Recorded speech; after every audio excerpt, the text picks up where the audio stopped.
Have I moved? I think I have. I don't think we're in Kansas anymore, Toto.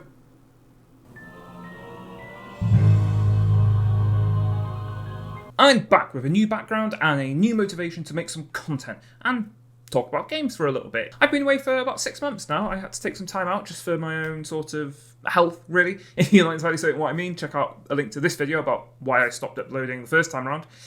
It's a fairly obvious reason, but I'm back thanks to extreme fan demand. In the last 6 months, I wasn't actually checking my YouTube at all, so I want to make like a bit of a genuine shout out here to Person Guy. He's been watching my videos ever since back in the Kerbal days, and often comments, and we've chatted. And he did actually send this message asking if I was alive. I didn't see it. I apologise for that. So this is me responding now. Yes, but I appreciate the support. I would have appreciated it at the time if I'd seen it. So thank you very much for looking out for me effectively.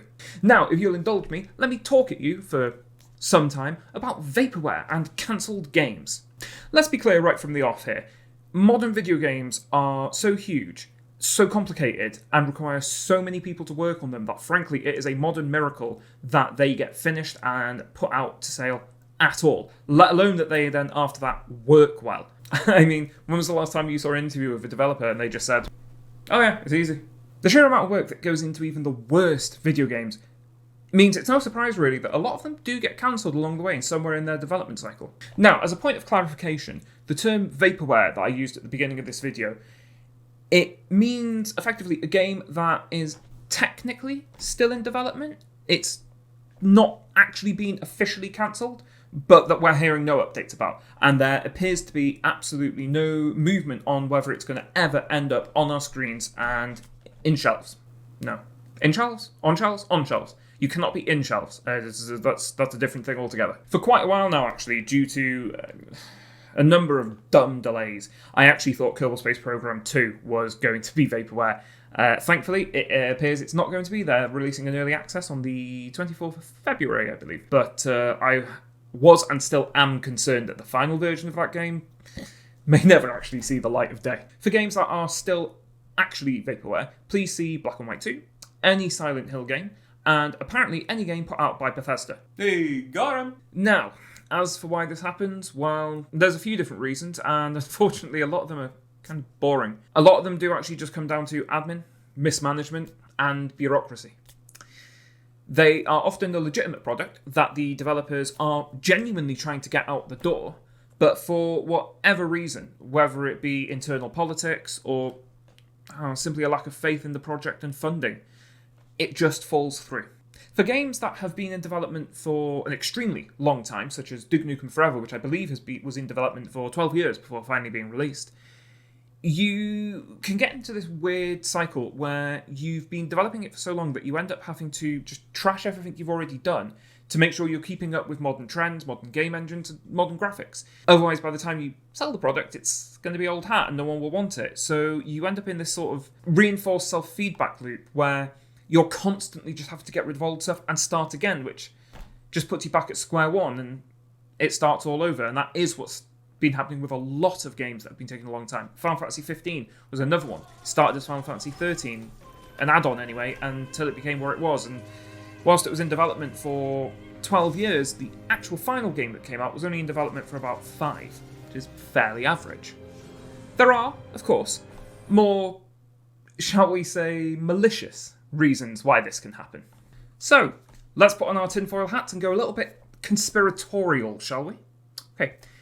One reason that some people think some of these games never actually get released is because they were never an actual product to begin with. They were completely and utterly illegitimate, a falsity, a vaguity of nonsense. They never actually existed.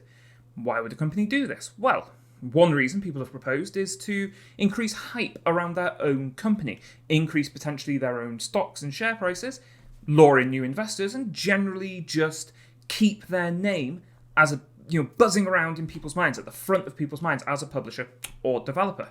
In the absolute most extreme cases of this, the entire company may be fraudulent and illegitimate. This often happens with... Hang on, let me straighten this up. Oh, it's falling again. This often happens with Kickstarters because people want to see a cool title or a cool idea to come to market, and the person making it knows that. They take advantage of people's interest in the field, and then they just take the money and run. This has actually been documented happening several times now on Kickstarter, and I believe GoFundMe as well. Having said that, once you start getting down that conspiratorial rabbit hole, your tinfoil hat often can't protect you from everything, and there's a lot of theories, shall we say, about why certain companies do certain things. Whether the companies are even real. Am I real?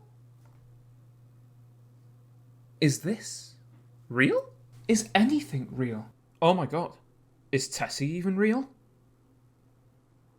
She ain't into it.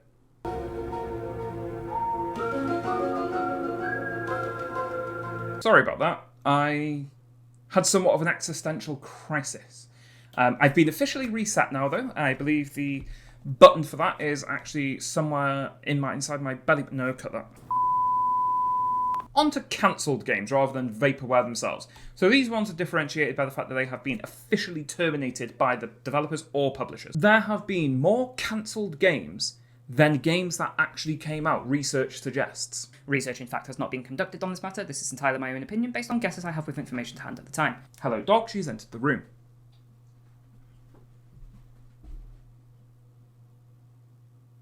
I think it's about time that we try and find out why games like Silent Hill were cancelled and games like this were released.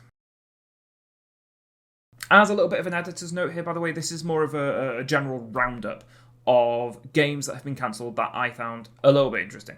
No one can look into every game that's been cancelled. Believe me, I tried. I looked at like 4. The 8th generation of consoles had some of the most notable and, frankly, heartbreaking examples of games being cancelled, such as Star Wars 1313. Supposedly, this was going to be a huge leap forward for the Star Wars universe. It was going to be more mature, grittier, darker in tone, and generally just like nothing we'd ever seen before in the Star Wars verse. Unfortunately, during its development cycle, Lucasfilms was bought out by Disney, and they then decided that the Star Wars continuity was just far too messy and far too erratic, so they decided to cancel every project that was going. Of course they did. They're Disney. I'm the mascot of an evil corporation. So Disney, if you're listening, you. Seriously? I'm being censored. I'm not allowed to swear anymore. Well, that. But. Oh shit. Have I been bought up by Disney? Silent Hill. And sorry, the dog just left. Silent Hill. Survival horror was struggling in the 8th generation, and everyone was clamouring for the king of the genre to come back.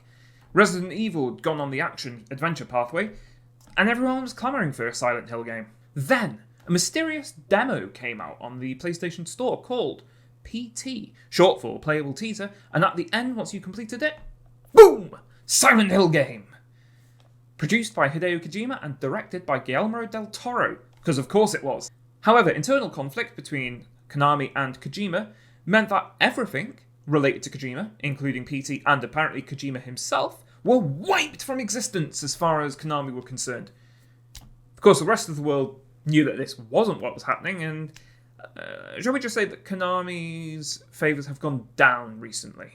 Fable Legends was a game that was consistently delayed, that is. Eventually, the publisher Microsoft decided they'd lost faith in the project, stopped funding it, and the entirety of the development team at Lionhead Studios had to be laid off, and all of their staff were made redundant. Well, that could have gone better. So why did they lose faith? That's fairly simple, really. They didn't think it was very good. They didn't think it was going to make much profit, so they cut their losses. That's capitalism, baby! 7th gen. Prey 2 looked pretty good, but Bethesda didn't think so, and due to business politics, shut the entire thing down less than a year after it was announced. Now, onto a first-person Avengers title, focused on co-op and produced by THQ. It actually looked really good. But THQ as a company at the time just decided they weren't going to make profit anymore, and scrapped the entire title. Awesome! Super Mario Spikers! It was an all-new sports game that, if it had been released, I would be like, okay. And if it had been cancelled, I would be like, okay. I have no opinion either way on this one, because frankly, it sounds bad. Much like the other Super Mario sports games, it's an extreme version of volleyball and wrestling, Jesus fucking Christ. I have no idea why somebody thought this was a good idea, and I understand completely why it was cancelled. Metroid Dread is a weird and mysterious example. It was never officially cancelled, but it was also never officially unveiled either. It sort of just existed as a rumour for many, many years on the internet, going as far back as 2005, and even had a shout-out in Metroid Prime 3, of all places. But nothing official ever said. That is until, in the middle of an interview, a Nintendo developer admitted and confirmed it did exist at some point, in some form. And that's the only information we have about it. Spooky. 6th generation games are honestly a bit too numerous. There were a lot of big cancellations in this generation, but one that really stood out to me was Banjo-Kazooie. They were supposed to be making Banjo-Kazooie 3, but after Rare were bought out by Microsoft, again their names popping up, the whole concept kind of got reworked into what eventually became Banjo-Kazooie Nuts and Bolts.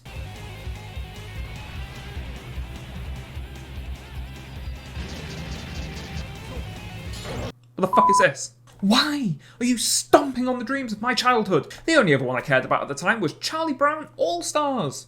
Charlie Brown All-Stars was a baseball game featuring Snoopy and Charlie Brown as playable characters. If, like me, by me I mean my wife, were interested in this and it was right up your alley, well then I have terrible news for you.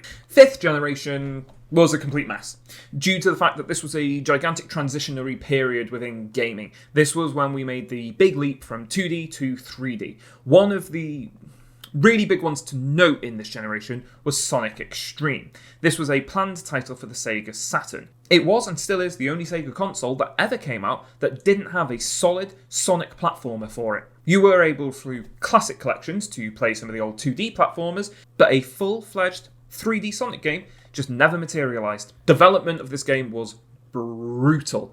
Timescales and developer crunch were extreme, and frankly, the developers just couldn't get it right. Between trying to capture the speed of the old Sonic games, the feel of it, just the graphics in general as a jump to 3D, none of it worked. And so, after all that, it was cancelled. The N64, as a general rule of thumb, suffered hugely during this period. At first, when it was announced, a ton of developers pledged their allegiance to it, that they were going to make games, because it's Nintendo, it normally secures good sales, but as the limitations of the N64 cartridge became more and more obvious, more and more developers started pulling out. Now, I'm not going to go into those limitations in this video, but one day I will make a video because it is actually quite interesting why Nintendo chose that form when everyone else, like PlayStation, and the Sega Saturn, for example, were moving to CD. If, like me, you're interested in the history of video games, it is actually quite interesting, and one day I will make that. Going back even further than this is a bit meh. There were some interesting stories, but this is back in the era of proper 2D games. There were no really big cancellations back then because there weren't any really big projects back then. Not at least like the big projects that we have today. This, of course, is in the pretty early times of the history of video games. Anyway, that's a little glimpse at some games that got cancelled. As you can tell, frankly, the majority of reasons for this are dull, admin, and bureaucratic nonsense most of the time. There are no dramas. There are no scandals, just profit-driven madness, frankly. Maybe one day I'll return to this topic and look in a little bit much more detail at specific games rather than a general overview. Maybe some of the ones with actual scandal and actual drama, because they are out there. And they can be quite interesting, if a little bit research-intensive. For now, though, that was me monologuing at you about games for a little bit, and that was you listening for a bit. So until my next video in another 6 months, bye!